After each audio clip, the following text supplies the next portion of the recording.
Welcome and warm wishes, everyone. This is Invader here, and I'm back doing something that I haven't done in a while, a game review. I miss doing these things, so I thought, hey, let's get back into it. This review is for the game The Sinking City. I have it for Xbox One, but it's also available for PlayStation 4, PC, and it will be released later this year for the Nintendo Switch. I also bought the Necronomicon edition, which gave me access to some extra goodies such as additional side cases, an additional skill point, and a few extra items to help me out right off the bat. The game was developed by Frogwares, known for the Sherlock Holmes games, and it was published by Bigben Interactive. So let's get right into this. The Sinking City is an action mystery horror game inspired by the works of novelist H.P. Lovecraft, specifically the Cthulhu mythology. The game is set in the fictional city of Oakmont during the 1920s. You play as a private investigator and World War I veteran Charles Reed. In this game, you're trying to figure out the causes of his visions and also the mystery of what's behind the flooding of Oakmont and the appearances of nightmarish creatures around the city. Throughout the game, you'll be tasked with investigating cases that you'll have to piece together using the open investigation system. Depending how well you search the area or interact with certain characters, your actions can affect the outcome of a case. There are different outcomes to each case depending on how much information you dig up.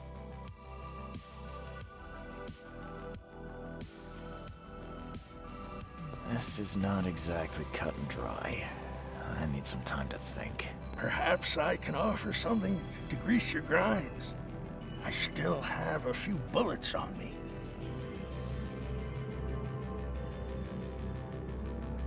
You think you're the first person to offer me a bribe? Please, Mr. Reed. Now, don't try my patience further, Mr. Flynn.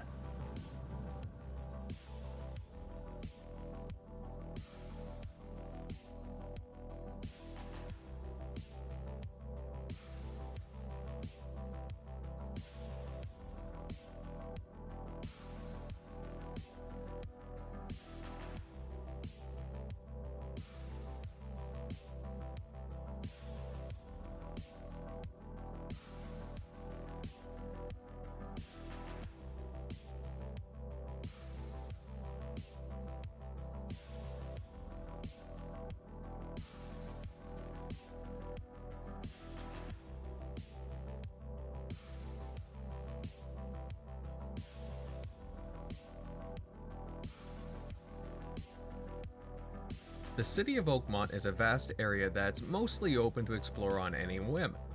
During your explorations, you can find fast travel booths to make jumping from points of interest very easy. Since a good portion of the city is underwater, you're able to make use of boats to help traverse the city. They'll become essential in some instances to reach certain main quests and side cases. During your explorations of the city, you'll encounter areas of the city that are infested with creatures. These are no-go areas for citizens and are barricaded up and given specific markings to beware of those areas. These infested areas are often risky to go through and are usually infested with large groups of enemies that spawn in. However, there is also a lot of useful, more rewarding materials hidden in these areas. Definitely take the risk if you feel up to it, if you need supplies, or just feel adventurous overall. Just make sure you pack a lot of ammo.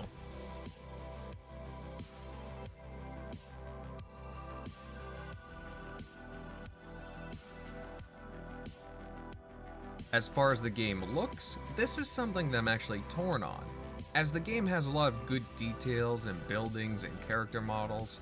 However, the color palette itself, well, it can be a bit of a hindrance, as it does get a bit tiring looking at the same drabby colors during long gameplay sessions. However, the weather effects can be cool to look at considering the general mood with rain and fog rolling in, but again, at times the game feels just a bit too drabby. I can understand why the developers would want to do this, as Lovecraft's works were often heavy with its content, the mood in his books were often on the somber side of things, so in a lot of ways the developers were staying true to character.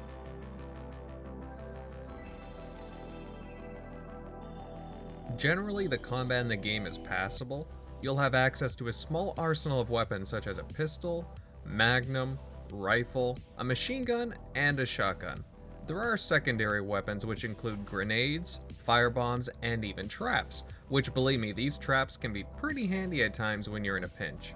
Granted, with this game, you'll mostly be playing it for the intricate story, but the combat isn't bad by any means, it's just, well, fine.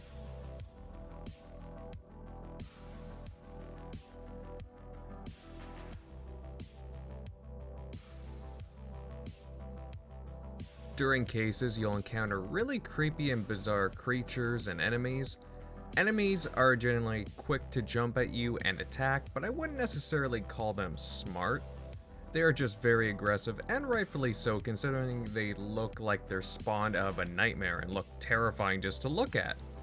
Enemies range from small crab-looking creatures to a giant monstrosity that looks like it came right out of the movie Human Centipede. Be sure to conserve your ammo, as enemy engagements can at times appear out of thin air with random ambushes when entering certain houses or restricted areas.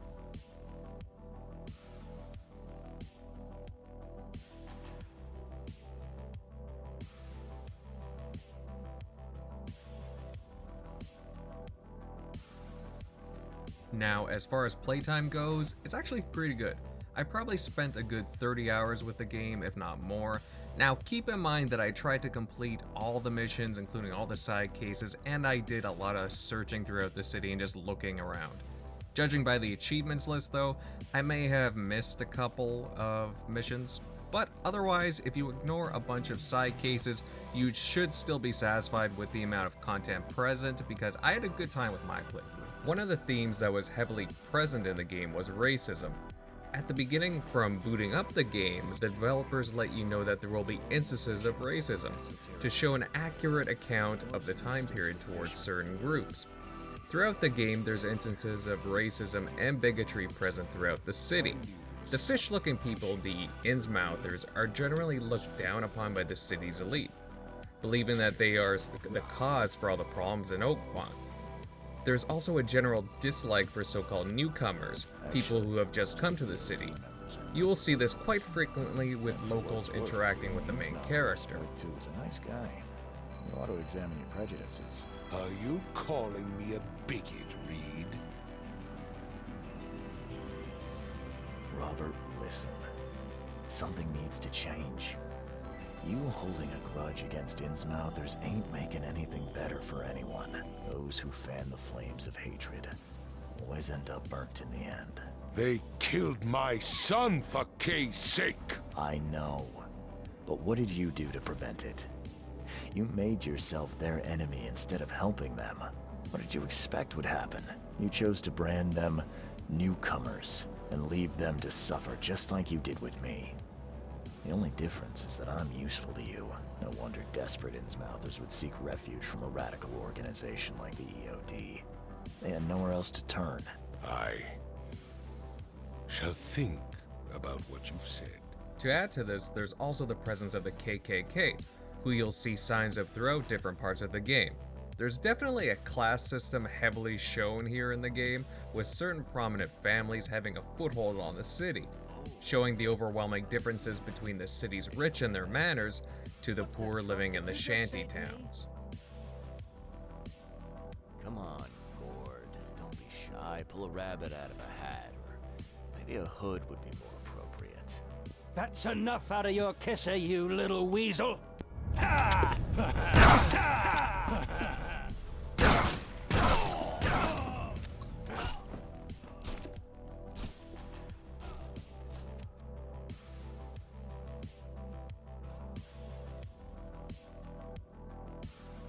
So to summarize the good, the main story is interesting with lots of lore and myth behind it. The stories are interesting, including the side stories. Arguably, some are more interesting than the main story itself. There are a lot of cool side missions. Also, there's detailed character models. Most of the main characters look good. There's some NPCs that are a little iffy, but otherwise they look pretty good. The voice acting in the game, well, it's actually pretty decent for the most part. There are some exceptions, however. Some minor characters are just not portrayed as well as they should be, in my opinion. Another bonus is that there's a large city to explore. Oakmont is fun to travel around, and I believe you can travel wherever you want right from the very beginning of the game. Though I could be mistaken on that front. The playtime is rather decent, definitely not a game that you'll fly through in a few hours. There's some pretty good content there. And of course there's different ways to collect, look, and perceive the evidence, with multiple outcomes to cases. There's definitely reasons for a second playthrough as well to see how things play out and unfold differently. As for the bad, well, there can be some very rough frame rates at times, sometimes jarring to even pause the game. As well, the background draw distances pop in very slowly at times. Also, while I said that character models look good, facial animations could definitely be improved. Some expressions just aren't believable at times if it's not main characters talking. The combat overall is okay, but definitely could be a bit better. Although that's not the game's strongest aspect, it's just passable, very serviceable. The mood of the game can be a bit too much at times. With a combination of the color palette and the story, the world can be, well, very depressing at times. Sometimes you need to remove yourself from the game because of that. And of course, bugs. Lots of bugs present with the NPCs. They move around into other characters, halfway into the floors. Their clothes are twisting in odd manners, and just seem to find themselves into odd positions overall at times. Actually, if I'm to be honest, it's pretty entertaining to see a lot of the time, but there's definitely issues there that need to be addressed.